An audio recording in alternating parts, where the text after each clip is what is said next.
Hey, you there. Thank you for watching, and welcome to Forge Lines Forever. Today I have a 3v3 ladder match here on the most amazing Roxas map generator. So let's go ahead and introduce our teams and our players. But I will want to note this game is an epic. It is over an hour long. So get your popcorn, get your drinks, get your beef jerky, and all of this snickety snacks, because like I said, it's going to be a long one. Starting off with Team 1 in the north, also known as the red team, and then we'll end with Team 2's introductions in the southwest, also known as blue team. Starting off with Team 1's western player, we have in Blood Angel Red, it is Drimmer playing as a Seraphim. He is a 2099 rated. He is the highest rated player on Team 1 and barely beating out Team 2's highest rated player for the highest rated player overall. Next door to him in orange, color orange, we have the Aeon of Eco player 7. He is a 1688 rated. And then last but not least for Team 1 and Chevy comes in, it is Control K. We'll see if he Control Ks himself or causes somebody else to Control K. He is a Cybern. He is a 2059 rated. So for Team 1 side of the map, they have 0 UEF, and then they have 1 Cybern, 1 Aeon, and 1 Seraphim. So again, no UEF tech for Team 1. Moving on to Team 2's southern side first, we have in Royal Blue, it is Celine Udalata. He is an Aeon. He is a 1973 rated. To his northeast, we have in Amethyst Purple, it is the Cybern of Strago. He is an 1813 rated. And then last but not least for Team 2, we have in Stitch Blue, it is Neutron playing as the one and only UEF of the game. He is a 2081 rated. He is the highest rated player on Team 2. So for Team 2 side of the map, they have a UEF, a Cybern, and an Aeon. So no Seraphim tech for Team 2, but no UEF tech for Team 1. But that does mean that every faction is present in this game. And for the 6 players on the map, let's take a look at their reclaim situation. Currently sitting at... it's actually not bad for a 6-player game. 7,000 mass, which means it's a little bit over 1,000 mass per player. And the majority of that reclaim does reside in that northwestern corner, pretty much where that upper plateau is that we see. Actually, a couple of them up there, but mainly this one right here with the more mexes on it. But there we see Team 1's Drimmer distance building and Team 2's Neutron sending troops up there right now, at least engineers for now. Team 1 Bomber inbound to try to deny the expansion, denies the rate of the expansion, and a second bomb right out the side door destroys the other engineers. So nice grab by Team 1's Drimmer. But in terms of additional mexes on the map, we'll take a look at Team 2's side of the map. There is a couple of positions in the south to grab, a couple of Trimex positions. There's also another one right next door to there. A quad-ish mex on that plateau section there, and then there's some mexes here as well, with some mexes dotted in the middle, of course. But unfortunately, with the map generator, the way that it generated the map, there's a large corner of the map that's kind of just there. No mexes. Is there any reclaim? There's a smidgen of reclaim. Probably not really worth. Maybe sending engineers really quickly, grabbing it, and then leaving. But besides that, really not worth staying down there. Maybe some passive intelligence gathering situation, but honestly not really worth worrying about for the most part. Maybe the only thing is just air units moving that way from either direction. But in terms of land engagements, that sort of thing, I don't really expect that corner of the map to be realistically be used. We do see some close encounters for Team 1 and Team 2. We do see Eco Player and Struggle going to face off against one another. Eco's actually pulling his troops back, moving his comm in. That most likely will be the first comm to come action in the game. His units go, oh yeah, that's right, we want to help the comm. And there go the initial shots. Struggle all by his lonesome. No additional forces, no transport, no nothing to help him out. He is just in the... He's not moving. I don't know if that's on purpose or not. Maybe he was distracted doing something else. I don't know, but that is not looking good for Team 2's Struggle, and he is losing hit points fairly quickly, even with the additional 1,000 hit point advantage for EcoPlay. It's all the other units that are really driving the wedge between them, and Struggle is going to just immediately die here. Not even 6 minutes on the clock, and Team 2 loses the first player of the match, making this a 3v2 in Team 1's favor. Now, this early in the game, it might make a difference about how fast Team 1 starts to kill off some of the exterior mexes, but It does give somebody else on Team 2, Neutron, that secondary base, that more eco, so he could scale very quickly or quicker than his opponent. So that is a thing to be worried about. Looks like a mark has been made saying, hey, at least go after the mexes up to that line. Is maybe what that means. We even see a Selen over there killing off an engineer or two, just slowing down the expansion for Neutron. Neutron, of course, getting things situated as he now has control of 2 bases. We do see gun range started for Celine in the south, and we do see he's going to face off against Control K in the east. And it does look like Drummer's going to hang out on that little, ridge side, cliff side, bottom of the plateau section there. And then it looks like Neutron is going to move and intercept Eco's comm. We do see his facility does end up getting actually established. The bombers was more of a hindrance than anything else. Looks like comments or slashes are being made by Control K for whatever reason that they mean. I have no idea what they mean, but they mean something. Speed started for Celine there in the southeast-ish direction. He's pushing against Control K's forces. We do see Neutron is coming off a couple of those more tinfoil Aurora, Selen, the labs, those sorts of units. We do see Eco is getting hit by a couple of the Mantis. Not going to die from it, though. Not enough to kill him, but enough to just annoy him at a bare minimum. But again, Eco has pushed significantly far into Team 2's territory, and Neutron is on his heels. He knows where the comm is. Bomber will help thin out the hit points at least a little bit. He's sending forces this way. Looks like he might change up his tactic and send his comm this way to maybe intercept. Yep, he's going to send his comm that way. We do see that Eco is going to try to head off those units at the pass there. But again, he might just want to go home because Team 2 has his number, and they might be calling him shortly to say, hey, you got to go back to your home planet or whatever because you're not long for this world. We do see Drummer still hanging out up there. Looks like looking too great for him on the upper plateau. Looks like it's favoring Neutron for now, unless he gets some assistance in another avenue. We do see that Eco has made it through the little pass here in the middle of the map, and Eco is retreating in the face of the force from Neutron. Neutron looks like he's going to stop for now. T1PD going to help protect Eco players' comm for at least a little bit. Now he's going for range upgrade now, trying to get that speed upgrade soon, I would imagine. Of course, the range upgrade first because he's probably going to use his units to try to push back Neutron if Neutron attacks him.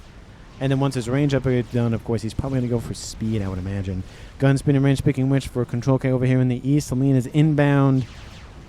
Not looking good for Control K. He's at 50% almost. We do see a couple of T2 units now on the field, a couple of hoplites. Well, gun started for Neutron. Range is done. Now going for the speed upgrade. We have gun damage and range started for Neutron. Again, Neutron has a little bit of an advantage because his gun is the UEF comm is the only gun upgrade that actually upgrades the damage. Now, there is the splash upgrade for the Seraphim that does exist, but in terms of the basic, just consistent shots from the commander's gun, that's the only one that gets the damage upgrade. And facing off against the Aurora, being that Eco player is Aeon, it's easily one-shot kills because the hit points are 155, and then the gun on Neutron does 200. Now, again, overcharging, that sort of thing is a different story because everybody can do that, but specifically for the standard gun on board, it gives them a nice little jump. We do see a nice little Spectre trying to, again, coax Team 1 back into the middle of the map there, at least Eco specifically. And we do see the forces actually cutting right into the comm. It's giving Neutron enough time to finish the upgrade at a bare minimum. We actually see some forces from Celine actually head westward to maybe cut off the reinforcements for Eco, or at least delay them at a bare minimum. Eco's dropping hit points not super quickly. He does have some extra regen and hit points from the veterancy, but now Neutron is inbound and Eco went forward. Ooh, that's not going to go well for Eco, especially with the units and a couple of now T2 units mixed in there for Neutron. He's going to drop hit points. He does get some veterancy, so some extra 10% additional hit points on board, but he's dropping below 2,500. He is really not having a fun time now. And there he goes. So revenge for Team 2 Strugo. And now it looks like it is a 2v2 tied up game once again at 11.5 minutes. So 6 minutes or so after the first death, we have the second death. And yes, the match does go over an hour. We've already had 2 players dead. It makes me think there's going to be one of those longer range engagements, most likely. We do see in the southeast. Now, they're thinking about it. They're thinking about it. We do see the overcharge does hit control case comm, but it's fine. Nothing too crazy, though. Both falling back by the time those comms get back to one another again. He's going to regen pretty much back up to full HP anyways. Couple of hoplites raining in on Celine's parade. He was almost back up into the green, but they say no. Gunships are inbound with no AA coverage. Those hoplites are going to get ripped apart very quickly. And he kills off almost 3 of the 6. A little over half, a little under half. Not terribly so, though. Now we see Neutron starting to push in the middle of the map. Drimmer inherits the base once belonging to Eco Player. So now he's on double Eco. He's currently sitting at 76. And the Neutron sitting at 65. Again, it just kind of tells you how few mexes there are on the map and how much land mass you have to deal with and get all of those units running around. Because, again, you either focus Eco and you miss out on some units, or you focus on units and you miss out on some Eco, at least in terms of how fast one goes versus the other. So there is a delicate balance between the two. On the eastern side, though, it's pretty confined for these two players. This is the main access point. Yeah, you can send units down this way, that sort of thing, but at least in terms of land units, the main base is over here, that sort of thing. You're just kind of the shortest distance between 2 points sort of thing. We do see some gunships starting to have some back mexes for Team 1, and Interceptors moving in to kill off the gunships. That one's gone. T2 mechs probably will be fine. Looks like they didn't get any of the mexes here, and that mex does not get killed off, so a little bit of some nice quick maneuvers from Team 1. But we do see a couple more Spectres now harassing this mex. One more shot will do it in. There it is. 6 mass a second is gone. And in terms of the leader in Eco, it's honestly even, to be honest. There's really no advantage one way or the other. It's hopping back between Team 1 and Team 2 in terms of who's actually winning the mass generated per second game. Drimmer going for a T2 engineering suite, already done 50%. We do see Team 2 has now claimed this upper plateau. Again, not a lot of mexes, but with a map with not a lot of mexes in general, every mex makes a difference, which is true for every game. But again, the less amount of mexes, the more each individual mex matters. Whether it's denying, whether it's capturing, whether it's whatever the case may be, all of that little bit adds up over time. A couple of asylums are going to be starting to be produced, I would assume, out of this facility. No, just one for now. Looks like he's going to shield. He's going to shield the units that already have shielding. Yep, that makes sense. Those nice little obsidians that have 15,000 capacity. Shield started for Celine. So shields. I love it. I love all the shielding and the layers of shielding. I love it. We do see a couple of bombers are being ordered by Eco. These saying, hey, you should go after those mexes here. Looks like Neutron's falling back. Again, definitely a smart play just because we've seen 2 players already dead before 15 minutes.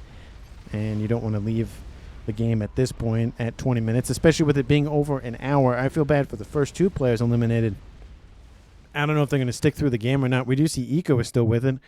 I haven't seen any purple circling or lines, anything from Strugo, so I don't know if he's still in the game, viewing it from beyond the grave. We do see Shield still progressing for Celine. A little bit slow, but it's still progressing. It's just going to take a little bit longer. Transport going to get some... Oh, nope.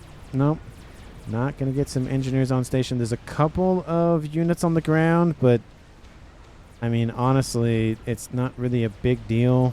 Don't want to hurt the 2 engineers there, to be honest. There's only 2 of them. And that bomber just... those bombers, I should say, absolutely annihilated that one Mantis in particular. There is a little bit of an air fight happening, but there's a couple of Swift Winds mixed in there from Team 2 Celine. So T2 air is online for him. I thought I saw an ASF, but I could have been mistaken. I don't think that... Well, yeah, it's a T2 area. That was not an ASF. Thought it was, but it was not. And looks like the Interceptors are just outnumbering the aircraft from Team 2, so they win the fight. But again, in terms of Interceptors, soon ASFs will replace them, and kind of a thing of the past. But Transport drops off 2 units from Team 2's Neutron, going after Drimmer's mass in his main base. That mex is protected by the land facility, and a couple of bricks are just spamming out their shots. I thought they were Percy's for a second, but no, they are bricks.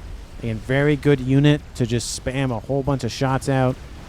And here comes all of the damage to the eco for Team 1. Team 2 is going to start getting a decent lead. And again, when you're talking about 160 to 120, that's 33% more when you go from 120 to 160. That makes a huge difference. T3 land headquarters could be destroyed. That would be devastating, at least for the Aeon tech for Drimmer. He's losing more and more and more mexes. That's hurting even more, to be honest. Having less mass to do the same amount of operations is not gonna feel good. We do see Drimmer's actually here on the front lines, dealing with a couple of units from Celine, who keeps sending units around that plateau there. And there's still the mexes. No, they haven't been targeted too much more. That mex is now gone. The brick has finally lost its compatriot and will lose its life here soon. But again, it's dealt a large blow. 3 mexes there. We have another mex there. These 2 mexes, and then they never grabbed that mex, but they also grabbed that one. So what is that? 3, 4, 7 mexes. That is a big difference, and that pretty much accounts for that entire lead that Team 2 currently has. We're now seeing more bricks starting to proliferate around the map for Neutron. And again, that's partly due to the fact that he's had double base a little bit sooner, so he could spam up the T3 landed quarters at least in one base, which he went for the brick one, which again, I'm a UEF fan, but he did build an air facility, so that's probably why he didn't go for Percy's yet, being the keyword in that statement. He's the only one that has access to those units in this game. Might as well use them. Neutron has now crossed the 100 mass per second mark. The game has kind of died down a little bit. I think we'll see a lot of this kind of ebb and flow. A lot of action and then slow down, and then a lot of action and then slow down. We might be seeing that kind of wave go back and forth just because, again, 2 players on each team with a decent-sized map to play with. There's a lot of thinking. There's a lot of doing stuff that's going to take time to do other stuff. So it's going to be a little bit of the lull in activity, at least for a little bit. We do see a decent concentration of units around the comm of Control K. Again, he has gun and nano now on board. And Celine does have gun speed / range. And, of course, the shield upgrade. And he's also underneath a shield. And he could put himself underneath another shield if he puts an asylum next to him. T3 landed quarters is here. Not in his main base. Again, it cuts down on travel time, but does make it easier for Team 1 to try to deny. The Hoplites using their range advantage quite nicely to pick apart at least one of the Obsidians. We do see those forces are falling back, probably waiting to draw in Team 1's forces. We do see 1 Loyalist, so some EMP weapons are online. I don't know if he'll send the 1 Loyalist in or not. It could be nice in case of some TAC missile snipe attempts by Team 2. Just to redirect it. And 1 T1 mix. It's not a big loss. It's a loss. T2 land facility is probably a little bit bigger of a loss because they're producing and upgrading at the same time. And it looks like Celine's going to try to keep his forces underneath some shielding. Getting some T2 PD to try to ward away Team 1's forces. Doing a decent job. Looks like they're targeting the Loyalists first. I think that just maybe happenstance or not. Transport drops off a couple of bricks to intercept the Loyalist. Looks like a little bit of some sneakiness. The Loyalist, barely does not get out of range. There's also another one down here. Spectre gunships moving after that one. Looks like they launched some troops. Looks like this direction to go around that edge of the map that I said that probably nobody will use. And looks like Team 2 might just be building some AA down there just to deal with that. Northern side, a little bit less of activity. We do see 1 lonely little brick. Let's see how much that 1 little thrown brick can do. There is a couple of TTPD, so eventually they will win that fight. But it just comes down to how much damage that brick will do, which, again, it's killed off a couple of T1s, a couple of T2s, but honestly nothing of too importance. We do see a soon-to-be wall section of bricks here. 5, there's 10 of them. That's almost a wall section. And nothing else too crazy. We do see still T2 air, T3 air started for Neutron. Of course, T3 land, Team 1, T3 land, T3 land, T2 air, and that's it. Nothing out of this space for Drimmer, which is kind of interesting because you would think he would at least go for the T2 Seraphim so you can get the Ilshis, because those things are nightmares to deal with. And we do see the forces are actually kind of copying what Selen was doing earlier, going around the plateau, not engaging the base, just saying, wow, forget about it. Because again, stacking up defenses in one location works if your opponent is forced to go in that way. If they're not, then it's kind of just a big giant paperweight. So not fun there. We do see a nice little bouncer. It does have 6 legs. That's what I thought. There was a video yesterday, I think is when I released it, where I was talking about spider legs and whatnot and units that have 6 legs. And yep, it's this. This one has 6 legs. I think that's the only other one in the game. Does that one have 5? That one has 5. Oh, okay. Well, I didn't notice the hoplites have 5. Why is it 5? Why not 4? Maybe for support for the missiles launching is probably the logic behind that. Eastern side, we do see a lonely little brick going after some E-storages. Ooh, is able to reclaim the first one, but not the other 2. And that means one T2 Pigeon is down. The second one will most likely die. Looks like the brick will get out of range, maybe. And doesn't kill off the other T2 Pigeon, but does do some damage. Brick's copying, no, not copying, but moving in to support the comm. Try to push back this little force from Control K. Now we have forces inbound from Neutron cutting off the retreat for Team 1, but the comms have already gotten out of their transport, moves in to support Control K's position. Looks like kind of strengthen numbers kind of tactic, which I don't blame him, because it looks like the half of the forces are going this way and half of the forces are going that way. We'll see. That will favor Team 1. There's a decent amount of sniper bots here. Those little, very thin little legs. And the bricks are going to go, uh-oh, we went the wrong way. And Drimmer's like, ha-ha-ha, I got you. And looks like the forces back from Team 1 push back into Team 2's territory, because they kind of just get sandwiched by Team 2 and didn't go very well. I am a little surprised there's not as many defenses over here for both sides. You know, especially just put some PD here, put some PD here, just something to kind of more encourage units to go along this route. Also, that looks like there's a face right here. Anyway, just food for thought. Bricks coming back in. Looks like they came across their old compatriot's corpse. And T2 Pigeon still alive. So there's that. Harbinger now inbound. Again, attack another semi-sandwiching, but there's hardly any forces here from Team 2 to really mount a really long engagement, and protects the T2 Max. Nice grab there. Eco is pretty much stabilized for both teams, essentially the lead between them. We do see the transport continuing to pick up and drop off the comm. Team 2, if they keep being aware of that, eventually some interceptors at ASFs will go say hi to that transport with maybe the comm on board. So just be aware of that. Speaking of interceptors, ASF or whatever the case, air units Team 2 wants to use. Looks like those Swift Runs are here, and there is a Whaler that has a little bit of AA, but honestly not a whole lot. Transport's like, hey, get me out of there, and doesn't really go very far. Notha gets shot down as well. And Team 2's not main air player, but secondary air player of Celine helping out a decent amount while the ASFs are getting populated by Neutron. And Team 1's Control K is back down here at his secondary base. Sniper bots, almost all of them, all those forces from Team 1 transport over. Looks like the transport might be gifted over as well. I don't know why he went over there. But the sniper bots are here, and there's a decent amount of that long-range firepower. And they're going to start really poking and prodding at whatever Team 2 slowly launches at them. They're going to have to use a bigger, more impressive unit to be able to punch through that sniper bot, or just a bunch of units. One or the other either will work. And AA, more mobile AA is being built to protect the mixes on the little ridge here. Some forces just stationed up there, some Obsidians. Again, they are a decent unit to use because they have 2,700 hit points per, so they are pretty chunky to chew through at T3 stages. T3 air is online for Team 1's Control K, so at least one confirmed air player for each team. Not the same player, I will add. It's Neutron from Team 2, and he's in this slot. And then we have Team 1's Control K in this slot. Essentially, that's Celine's mirror.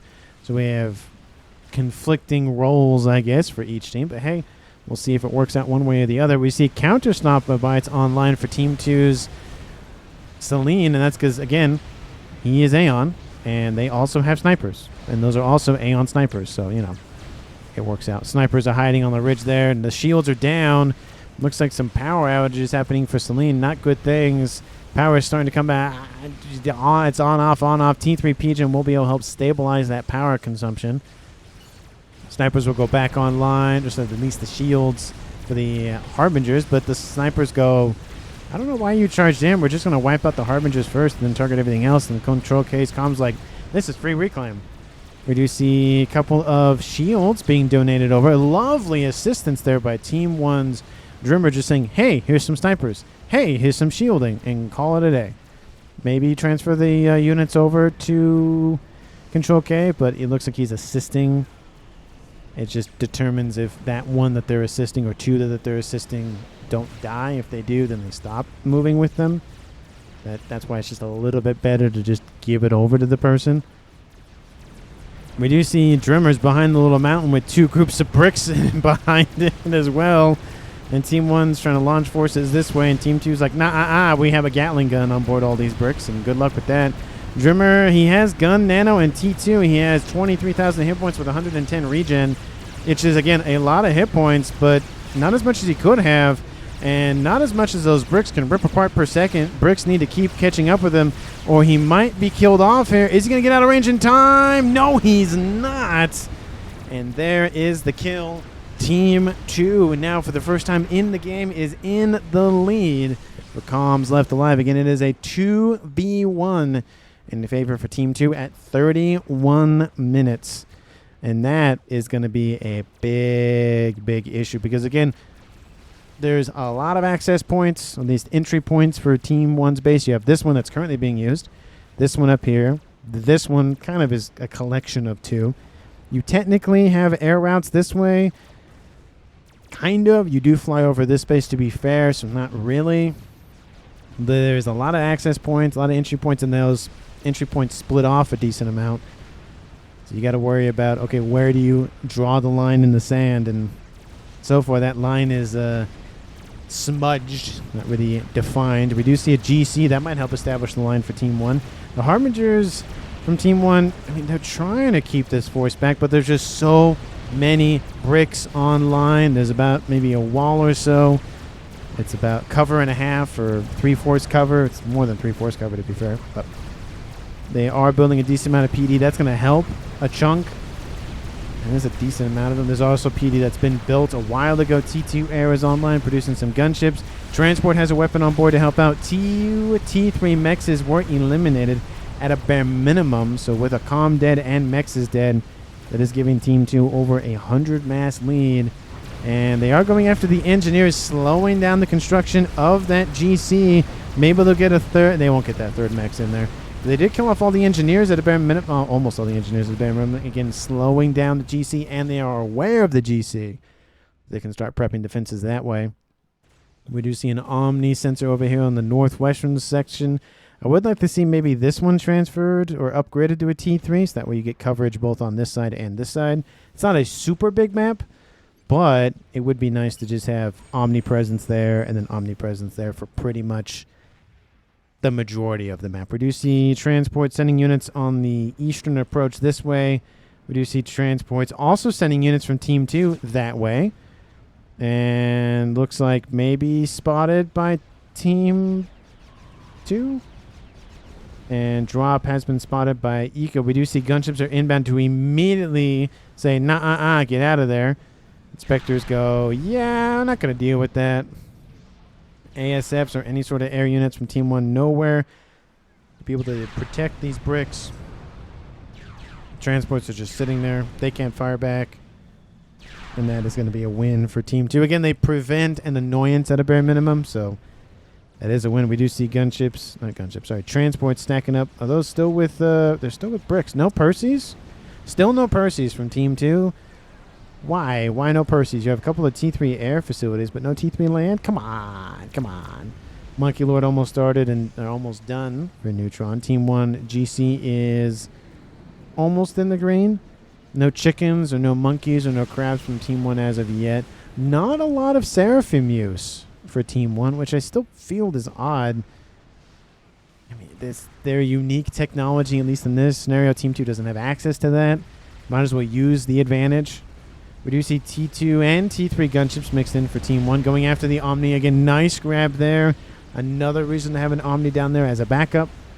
But it is nice to just be able to take out intelligence gathering for your opponent. Just one swell swoop, you're done. And now a lot of those mexes are dead. Again, those are very exterior mexes. Very hard to protect them long term. They're more of, hey, it's nice to have. We probably won't keep you for the entire map, but it's nice to have. Looks like something was being built up here. I would assume land facility to get more engineers. T2 shielding and some TMD. That's being targeted by Team 1's Eco. He's still in the game.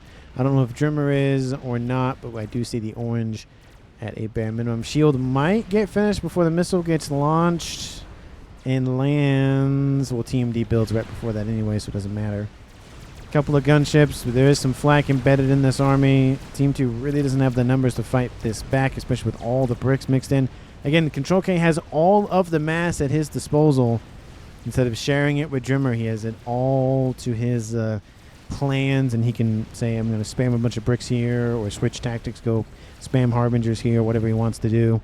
Instead of like, well, I can only do one or two things, or I can't do everything I want to do. He can do all the things he wants to do with all of that mass.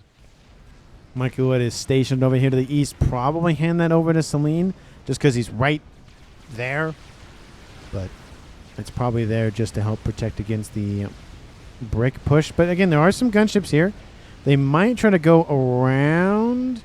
ASFs are already there. They're going to get spotted immediately by Team 1 because A, the ASFs are there, and B, they have a facility right there. So there goes that. Looks like Team 1's Eco's like, hey, hey, hey, watch it. There's a Monkey Lord there, and Control K's like, okay, fine. Again, yes, they probably could have killed it. I think he's more worried about losing a lot of units and then Team 2 getting the reclaim from that, most likely. So he's probably just hold off for a little bit. This is also worrisome. We kind of have a similar situation happening for Team 1, where they have a experimental with a bunch of support. Again, decent amount of harbingers, a lot of shielding, a couple of AA. Love to see it. Both T1 and T2, L and T3, all the three are present. T1's not as important, but T2 and T3 especially for the flak versus targeted approach. We do see gunships going after a couple more mexes. Again, nothing too crazy. Those were T1s. That's 6 mass a second. It is one T2 mex unringed, but it's not really a big loss. It's just, hey, that's annoying. You should stop doing that. But it's not going to trend in Team 1's direction. It might. Who knows in terms of the mass per second. But I don't think 6 mass a second this late in the game is going to make a big difference.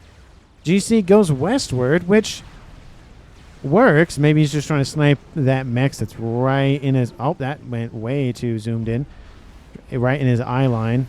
Yep, there it is. There goes the mix. Nice little snipage there. If the Omni was there, that also would have been a nice move with the GC, but there's nothing really else in range, and he can't just jump up to the plateau. That'd be an interesting mechanic, having units drop down or jump up. Maybe put a jetpack on an ACU. That would be fun. Hey, that'd be fun, putting a jetpack and moving elevations without a transport. I think in the game that isn't mentioned, that's an ability... I feel like that's an ability for one of the campaigns, I think. It's been so long since I played that game, I cannot remember.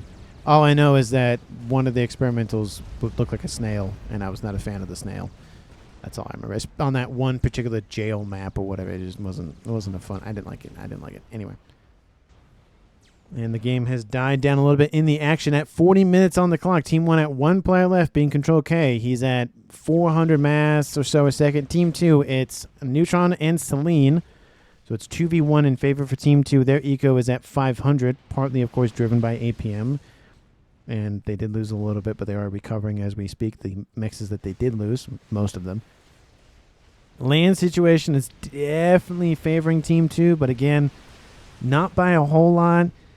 And part of that map is just kind of ignored anyway, so even though this ASF's sitting here, it's really not going to do a whole lot. We do see bricks constantly landing down here in this little kind of cavern, little valley, crevice, ravine thing. And look at this. Team 1's moving their forces in because Team 2 is pulling back. Nice move there. Using the, I'm going to draw your attention away with these and then continue to just crush Lovely move there. Let me know down in the comments who you think is going to currently win this game. Of course, if you haven't, because why not at this point, hit the like button and subscribe to the channel. Thanks so much for watching to this point in the video. Hopefully you've enjoyed. Hopefully you enjoy the rest of it and continue to watch the rest of it. But we will see what happens in who wins, because that is a decent brick wall. There's about maybe 2 or so segments in there, but a lot of spam is acting as cannon fodder. The PD are not going to be able to withstand this. The forces do intercept those 2 bricks, but I don't think it was really worth it, because that T3 land headquarters is going to be lost, and with the T3 Pigeon to boot. Not good things happening on that eastern front for Team 2.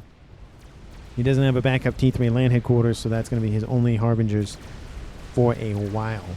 We do see Team 1 is catching up in eco as well. Omni rebuilt in the main base. Neutron only gun upgrade online. He's building a crab as we speak. Again, there's that GC. Sorry, there's 2 GC standing there. Kind of reminds me of that scene from Lord of the Rings with those 2 statues on the water. Except this is frozen ground, so it's kind of it's similar. Not same, but similar thing. And look at this. Team 1's control case says, okay, I killed off your stuff. I'm not going to try to stay there for the reclaim.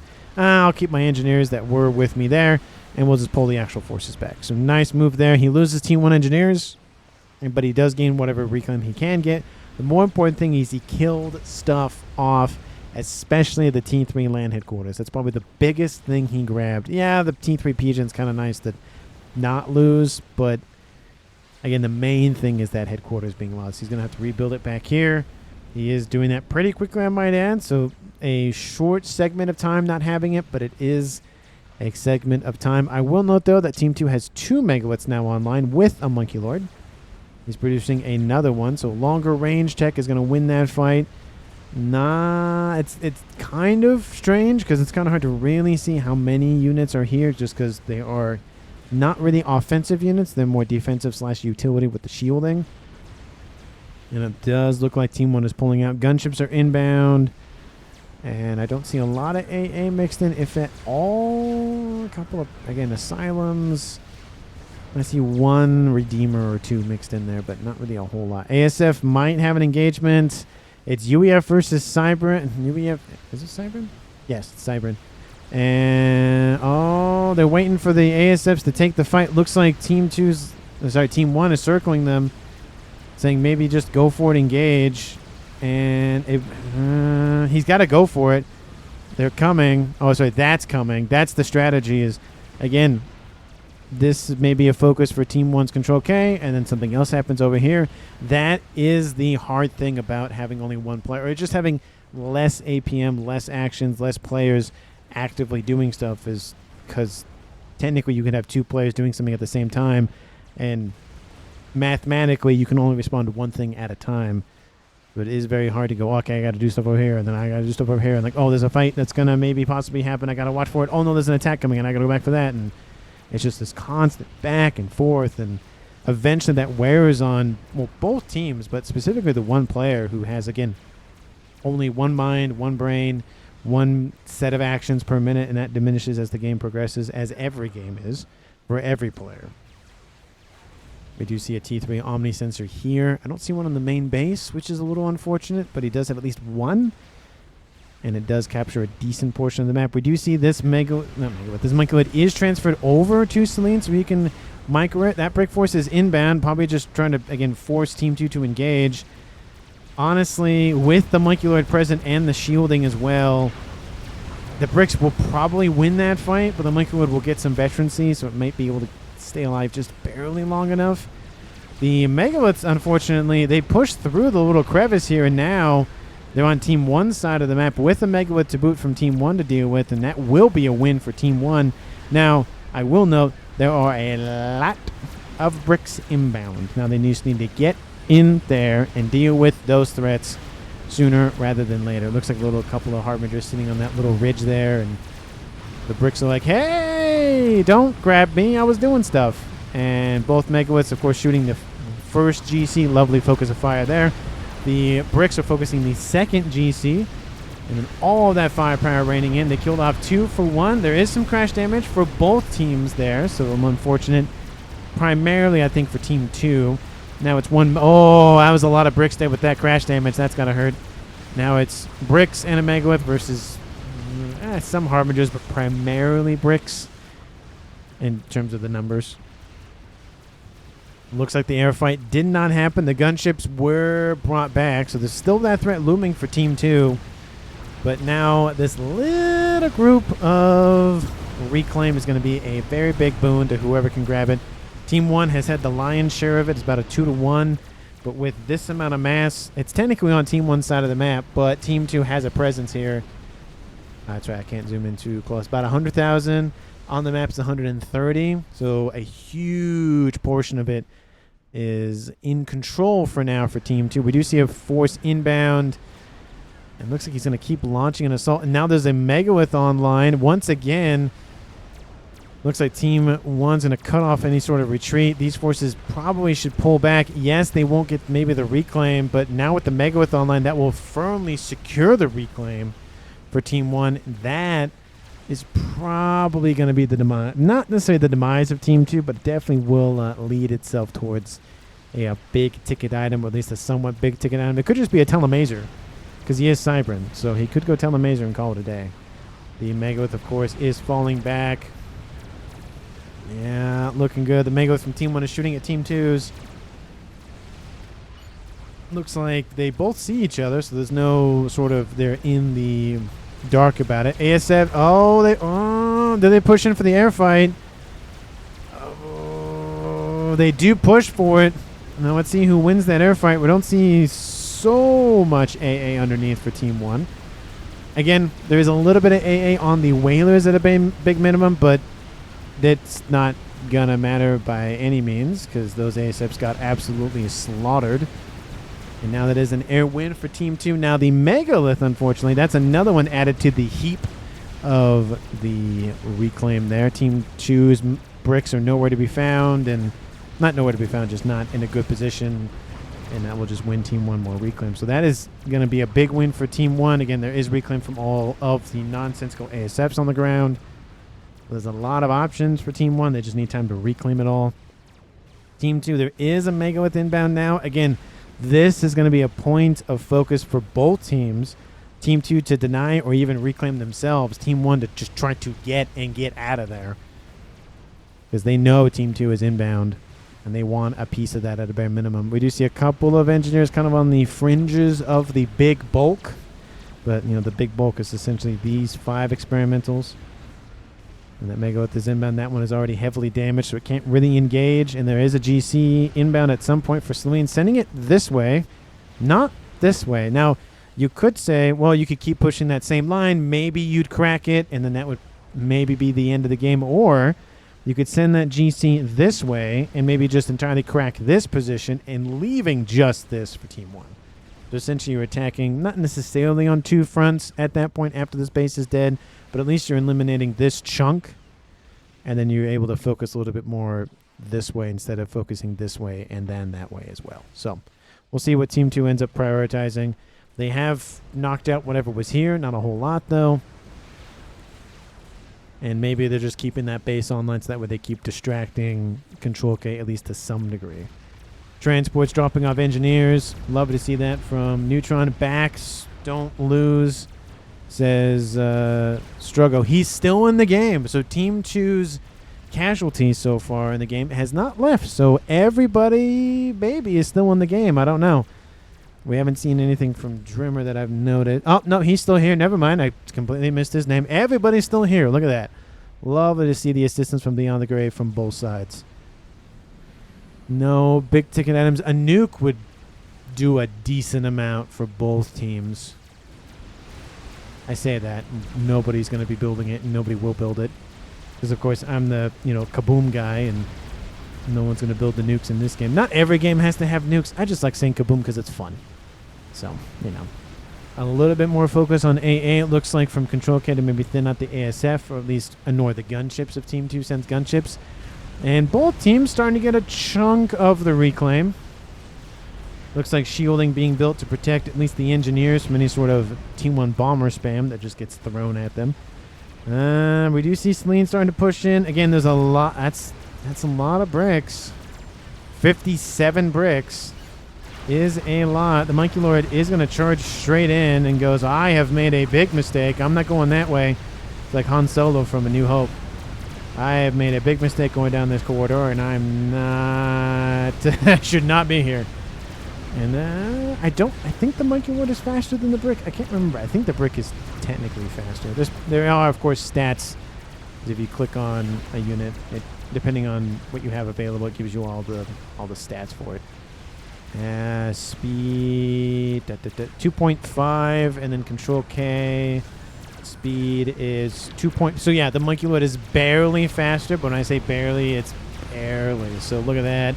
It's getting some veterancy up to 3 stars now. It's doing decently well. It just needs to keep going, because if it stops, it's gonna die. We do see a small contingent of Harbingers is going this way. And the main weapon on the bricks has a better range than the main weapon on the Monkey Lord. Just the Monkey Lord moves faster. And looks like that reclaim, again, not actually severely being focused. We do see artillery mainly being built here. Hey, three experimentals versus 1. That's not good. We do see a Monkey Lord over here causing some chaos. And where'd that GC go? Oh, it went this way. Oh, that's dead. Oh, that is severely dead. Here comes the Monkey Lord just getting sandwiched. It was a nice tactic, but I don't think it's going to work the way he thought it was. He does kill off a couple more units there with the crash damage, but there's just too many shots. And now Team 1 is going to get another Megalith out of that reclaim, as well as all of the other stuff built for Team 2. I thought it was just going to be get in, get the reclaim, and leave. Not try to set up an operation. At least in terms of, like a base or something. Gunship inbound. Looks like they're going to try to at least kill off a Megalith at a bare minimum. They're not going to kill off the GCs in time to get back to the main base, so they're just going to cut their ties, or cut their losses and call it a day. Monkey Lord is still alive. 4,800 mass killed. And GCs, again, can't fire at the gunships because they don't have AA weapons. The Megalith technically does. The Megalith has the worst AA for any experimental in the game. It just does. Granted, the GC doesn't have any, but for those who have AA, it is the worst. And then I think it's the flak for the Yathotha, and then it's the Monkey Lord. Well, then there's the Fat Boy. Does Fat Boy have AA? I think I don't remember. If it does, it's not a lot. Again, all the AA for experimentals are very thin. They're very weak to AA, or they're very weak to air units. But again, you could just build AA units to protect against that, and then you're good. Monkey Lord is really living on the edge. 55,000 mass killed. He's at 5-star vet. Very rare to any experimental to get 5-star vet, and it does. When it does, it's usually massive. Monkey Lord probably should have been just sitting in the corner. I mean, that's just giving Team 1 reclaim at this point. Again, it is soaking up APM. Team 1's at 200,000. Team 2 is at 100,000. Eco is still heavily favoring Team 2, at least generated per second. But in total mass accrued, it's fairly close. It's really that reclaim that's really propping up the Eco for Team 1. Tons of transports, probably prepping engineer insertion, or just a bunch of Harbingers. Fat Boy is finally being built by a Neutron. I feel like that should have been built a while ago. That would kind of maybe have helped Team 1 back a little bit in terms of going after that reclaim field. Now there's even more engineers here, and they're going to scoop that up real quick. 3 GCs. So much reclaim. What's he going to do with it all? What's he going to do with all this mass? 54 minutes in climbing.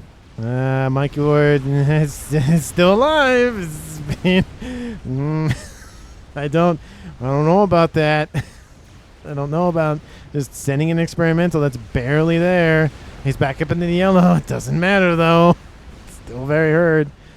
2 megawatts and a GC, 3 GCs. Range advantage will favor Team 2, but if Team 1 can get in pretty quickly, then it will favor Team 1. So GC is coming online for Celine. Where's it going? It's going eastward to assist the Monkey Lord. Does he already have one inbound? No, it's just that one.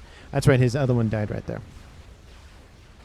We have gunships. They really want to poke at prod at Team 1, but there's too many ASFs now back online, and the AA coverage is not terribly overarching, but It's highly concentrated where you want it. SMD, the comm, more AA is coming online all the time. So it's just going to be a matter of time before something cracks something. They're going to do a little bit of a kind of outer edge approach. I guess they're trying to go around. That GC not really in good range or good position. And first laser opens up. Second laser about to open up. We have bricks going this way. That's going to kind of help maybe distract a little bit of that firepower, at least maybe try to. That GC is actually getting blocked by its own units. So he's booping those megaliths. That's always fun, watching a unit boop other units. Looks like the inversion isn't happening for the laser, which is odd. Maybe because it's hovering over this. Oh, yeah, because it's hovering over this. Gunships are inbound. They are restores. They don't have a lot of air-to-ground weaponry, but again, it'll help a little bit at least. This is the new reclaim field, heavily now on team, or closer to Team 2 side of the map. Team 1 is pretty much all but reclaimed all that. And now the T3, the good gunships, the ones that do a lot of damage to ground units, they're getting hit by all the flak here. That's never fun. And looks like the gunships are actually going to start targeting more AA, it looks like. I don't know if it was wise to send them into the horde of ASFs, though. But, you know, there was a thought process there, I would imagine. And the bricks, like, the GC's like, I've captured 2 bricks, and I'm taking them home to interrogate. And Megalith has finally died. And Team 2 has lost pretty much all of their forces over here. There is that GC inbound. There is a Megalith, though, and there's really not a lot in between. So that might be an attack point for Team 1 to go this way. We will see. Again, Cyber and Combat Control K can still tell a Mazer at any time. Team 2 doesn't really have the tele-defense to protect against that. So it could just be an easy double kill win if Team 2 isn't careful. We're closing in on that hour mark. And there's that reclaim field appearing once again. Again, just closer to Team 2 side of the map. And GC's running in the face of that Mega and the remaining bricks. And that GC is already heavily damaged.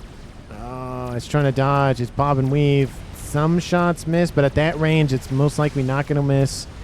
He's trying to do his best, but it's just not. It's not going to work. Megalith trying to catch up to the Megalith from Team 1. Megalith's a couple of the shots randomly hitting other units just because they're not in range. GC will die, and it will get, I think it maybe got veterancy. I don't know, but it was very close to death anyways. And gunships won't kill off that GC. I think that has AA. Oh, it does have AA. Okay, I thought it did. And now we see restorers targeting SAM sites. Just again trying to target something, just eliminate some sort of annoyance. And ASFs are inbound. Team 2 has got to take the fight. That could be an easy air win. Neutron's probably distracted on something. Gunships get absolutely slaughtered. And by the time Neutron responds, it's not worth it. That's super unfortunate. And Celine's like, I'm so bad at this game. No, I wouldn't say that. Honestly, it's just Control K is just countering decently well. So it's kind of a, you know, it's not just a, oh, I'm so bad at this game. It's just, okay, well, your opponent countered you. I mean, you know. He could be, you know, a little bit higher than you literally in rating, and you know, it's some days you play as a 1900, sometimes you play as a 1200, sometimes you play as a 2500. You know, every day, every match is different, regardless of what rating. Rating is more of an average, more of a guideline than actual rules kind of thing. Now with the FAF boy online for Team 2, that's going to create a nice little bubble. Now Team 1 could try to force that bubble open and punch through it, but they will take some damage on the way in. If they're going to punch through it, they have to make it worth it. Another crab is done. I feel like, honestly, with all of these big groups being formed in terms of land units and a decent amount of, you know, choke points, at least here, you know, some other places. There's one back here, but, you know, nothing's really happening. Bricks are running around for Team 1 again. Control K still doing that same send units this way, and Team 2 just has not put AA down to prevent that. I just kind of find that odd. I will note Team 1 is getting even closer to catching up to Team 2 in terms of total mass accrued. 400,000 mass reclaimed. Bug is what he's spending it on. Now, that's an interesting to spend it on. I don't know if I would spend it on that, but it is interesting. How's the ASF count for both teams? 137. Team 2 definitely has more than that. Not by much, though. He does have 19 Coronas, so it's technically 180 something. But, I mean, it's one good turn or so, maybe 2 good turns, and then Control K has it. So it's just one of those things where you got to be very careful. GC getting bullied by a Crab. Crab is soon be double teamed. There are Harbingers just awaiting orders. Got to pull those Harbingers back. Another experimental done for Control K. There's that bug. And Team 2 is now pretty much starting to reclaim the rest of this. They're not going straight for the reclaim, which I think is odd. There's some engineers there, but Team 1 or Control K just scooped that up super quick.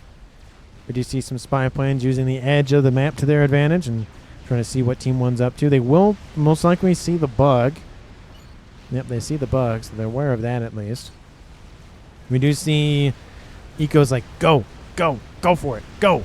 And again, that GC is already heavily damaged. The Megalith has taken some, but not enough to be worried about it, to be honest. Couple of bricks going to be sent in, maybe just, oh, sorry, Harbingers, I guess. That was another Harbinger. Was that another Harbinger? That was another Harbinger. Looked like a brick for a second. GCs are going to pull back. They probably will try to defend here. But again, the further Team 1 gets led into Team 2's territory, the easier it is for Team 2 to scoop up. Unless you're really focused on reclaim, then you'll just keep a bunch of engineers with you and you can just reclaim while you're going, not even worry about it. So just forget what I just said. Fat Boy maybe going to try to post up right here and shoot up and over and try to hide. Again, the GCs could come a-knocking and just shoot lasers directly down at you, but he's thinking about it. He's thinking about it. We do see a group of flak being marked by Ego saying, hey, watch out for that. Now again, flak is great if the units stay within the same area. If they keep flying in and out, then it's not really that useful. It's like miasma. It's lingering damage is what flak is. The longer you sit there, the worse it is. So if you just fly in and out, not too bad. You scuff the paint or something. But you sit there long term, yeah, a couple of wings might get broken off, engine might not work anymore, and everything else is just falling apart. Still no plan to end. No, that's a shield. Still no plan to end the game for Team 2. I will add Team 1. That's a plan to end the... Oh, no, never mind. He's just like, it's fine. I'm not going to build that. Nah, I'm just faking you out. Is no one going to try to end the game? Or at least in terms of the more quote-unquote traditional ways to end it with Nuke, artillery, game ender, that sort of thing? Lots of engineers getting reclaim. Again, there's not a lot of reclaim to be had at this point, at least on this side of the map. Team 1, again... not catching up to Team 2, at least in mass per second, but still staying with it for the total mass accrued. Team 2 is slightly starting to catch up in reclaim, but still, 400,000 is a lot. And they grabbed that very quickly within the last maybe 15 minutes. About maybe 150 maybe. Again, mostly driven by this. Just that spot right there. Right where that Fat Boy's firing. 4 GCs. Shield is online. 2 crabs, 1 heavily damaged GC and 1 half damaged megalith. So honestly, the fight would win for Team 1, not accounting for all the other things that Team 2 has. There's another megalith going that way. There's a GC going that way. We have 1 GC, the one that's been damaged a decent amount pushing. I mean, you might as well... oh, they're both damaged. Okay, never mind. I was going to say, why are you sending in the one that's damaged? Send the one that's not damaged, but... looks like Eco really wants that 1 GC dead. And it looks like the megalith goes, oh yeah, you're within range. I'm going to shoot at you a couple times. And that's about it. I like how the engineer is still alive. Just like, please don't notice, please don't notice, please don't notice, please don't notice. Please don't notice, please don't notice. He's still alive. The cannons can't shoot back that way. It looks like he's going to be fine. Now the GC is inbound. Harbingers are pulling back. They have Restorers stacked up here. I just don't know what Team 2's goal is. Not building nukes, not building artillery, not building the big ticket items that we love to see in FAF. It's over an hour. I feel like somebody could have built something at this point and forced the other team's hand, essentially. Oh, they have a nuke. We need to get more SMDs online. Oh, they have artillery. We need to get more shields online. Essentially drive the focus away from the land units or away from something else or the air or something. The bug is still sitting there. Is there only 1 bug? There's only 1 bug. Team 2, I mean, there's got to be more AA being built all the time, you would imagine. don't see that much to be not a lot of coverage. And not actually less so for Celine. Honestly, that bug could probably rip a huge hole in that base. Maybe force a win that way. But the bug has to get there. So that's a whole other thing. He's like, either go this way or go this way is what he's saying. And he doesn't know which way to go. Is that Drimmer who made that mark? Or is that Control K? Would he make that own mark to himself? We do have 1, 2, 3, 4 megas. There's 5 GCs. And the megas are pushing in, so it's favoring the GCs. There's the donut. There's the donut would be nice right about now. There's the Soul Ripper. There's the bug. ASFs are not called in. And there are units that are exposed. There are a couple of bouncers, so there's some AA, but not a whole lot. There's the ASFs. Are they going to go for it? The bug is going to pull back. Nope. The bug's going to stay there. A crab is down. There is still 4 GCs left. There's 1 GC for Team 2. A little bit of crash damage is going to help a little bit in favor for Team 2, but not by much. There's artillery that's really going to chew through those hit points on the crab as it sits still. And I mean, the air fight just is like kind of happening, but kind of not happening. Oh, the ASFs push in just a smidgen. The bug kind of goes, oh, that's too close for me. He gets some veterancy and goes, I'm out of here. Another crash damage happens. Oh, I mean, it's 3 experimentals to 3. That experimental was dead. That GC's gone. That GC's not dead somehow. Bug comes in. Bug gets annihilated. ASFs get a bit out of him. I think that's the word for it. Get a chunk ripped out of them, maybe. Now we have the units on the eastern side from Control K pulling back to intercept this while a megalith is being built there. And now that megalith's going to get sandwiched between 2 hordes of Harbingers and 2 GCs. That crab does eventually get killed off. Oh, it's just, again, it's just the same thing again with just a huge amount of reclaim on Team 1's side of the map. I mean, if Team 2 doesn't secure this, that might be the win for Team 1, just with all of that mass. Unless he doesn't spend that mass on something, that could win the game. 200,000 mass on the map. 160,000 of it right there, for the most part. And the angle on the Fat Boy's not super great, but he is slowly whittling down at least whatever's in the front. Megalith needs a better line of sight, but looks like he's fine for the most part. Megalith did die. GC did die in the fight. They're going to try to kill off all the engineers before the new Mega gets built. If they do kill off the engineers in time, I mean, he could go for engineers, but he really is doing damage to the Megalith just in case it finishes. There's arguments to be made for both, but the engineers are now gone. The Megalith will be gone. It's here soon, so no, like, easy sit there for a couple minutes, rebuild it, call it a day kind of thing.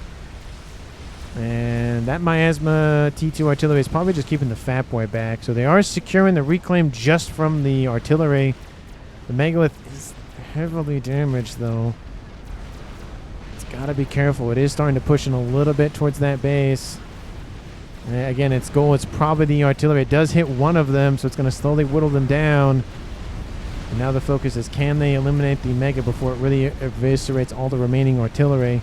Team 2 is scouring all of those wrecks for reclaim. And now that force that pushed back northward is now having to deal with this down here. And I think this will primarily be killed off. But the problem is, A, there's engineers inbound to get the reclaim. And B, there's not really a whole lot left for Team 1 to push with. So even if this force did go straight in for the base, for example, there's not that much left. So by the time they got there, it'd all be dead anyways. So it's enough to maybe defend a little bit, but not really enough to push with. And with engineers scooping up reclaim as we... Well, they're building T2PD.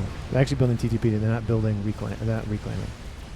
This is the big concern, though. It looks like the miasma did get dealt with for the most part, so now the engineers have almost free reign. We have engineers from Team 1 also reclaiming right next to one another, so there is that, saying, hey, don't bother me, I'm just reclaiming. Team 2 has the reclaim. That's getting up to 300,000. Team 1's almost at 500. Team 2 almost at 1,000 mass per second. Team 1's almost at 600. And looks like the PD didn't get built fast enough. There are some Harbingers here now to help assist the engineer protection operations. Not that many bricks, though, and it's mainly just what the assembly line can build fast enough. And if the engineers continue to build PD, it's going to secure this for Team 2 pretty easily. More Harbingers, more engineers. There is a GC he could just put right there. Just put it right there. It'll be more than enough. Secure the reclaim, get everything up, and be done with it. But it looks like the lion's share is going to Team 2. That crab sacrificed its life to kill off most of the artillery, so then the other engineers could scoop up all the other reclaim. And it's just how fast can you reclaim at this point. GC is taking some damage, slightly being repaired. So that's helping. But, you know, I don't know if it's worth the mass sink, but, you know, each their own, I guess. Harbinger's starting to push in a little bit. GC moves up. Looks like Celine heard me from beyond the grave. 1 hour and 9 minutes on the clock, and there it is. There it is. I was wondering when he would pull it out. And Control K is building the laser, which means it's going to be teleporting time here soon. Celine hasn't moved in a while. He has a decent PGen little clumpage there, building more of them. Neutron doesn't have any sort of defense. I mean, he has a couple of units. I mean, he's building units, so they're constantly moving that way. There are some gunships sitting here. Does Team 1 know where they are? They do know where they are. So if the teleport in is quick enough and then the second teleport is also quick enough, it might be enough for Control K to win the game. But again, it's going to be slim margins on that. He's building the teleporter. I would assume now again, he would have had to have Nano to go for cloaking. There's no way you're going to put a cloaking laser comm 1 hour 10 minutes in a game on a transport ferrying him across the map. You're just not going to do that at this point. You could, shouldn't, could though, because you can get him in, but you're definitely not getting him out. There's just no way. There it is, 41 minutes. Does he start immediately? No, he does not. Team 2 is pushing in. Those doors, they're knocking, and Team 1 just doesn't have the papers to stay on the blimp. GC over here to the east and slowly eliminating this. There's a decent little section of an air grid there. Some power as well. Looks like he's building more. Oh, there it is. There's the teleporter. Now, where is he going for first? He's going straight for Celine, who's building PD as we speak, right on top of the comms location. Just get out of there. There's the teleport. There's the shield gone. The PD open up. There goes the comm of Celine. ASFs are distracted. The gunships were the target. Shield is being built on Neutron. He's building T1 PD. Is he going to go for it? Yes, he is. It's going to be close. He's trying to get out of there. His engineers are kind of in the way. They're going to build T1 PD for him. He's got to get out of range immediately. Fatboy already priming the shot to blow up the comm when he teleports in. There it is. The laser. Oh, it's trying to be within range. Oh, it's going to be close. It's going to be close. And it's a kill, murder, suicide. And that is, I think, an official draw, of the game. When I think both players die at the same time like that, I think it's just a draw. Somebody might correct me on that. But some would argue that Control K died first milliseconds before because the kill on Control K caused the death of Neutron. But that was a very, very good game. I mean, there was a lot of like, okay, we get away from this to be built and go back and forth, that sort of thing.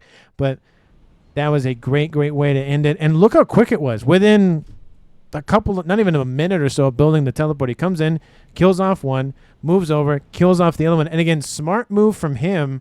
He sends the ASFs in to go after the gunships. The gunships are distracted and the ASFs as well distracted with that.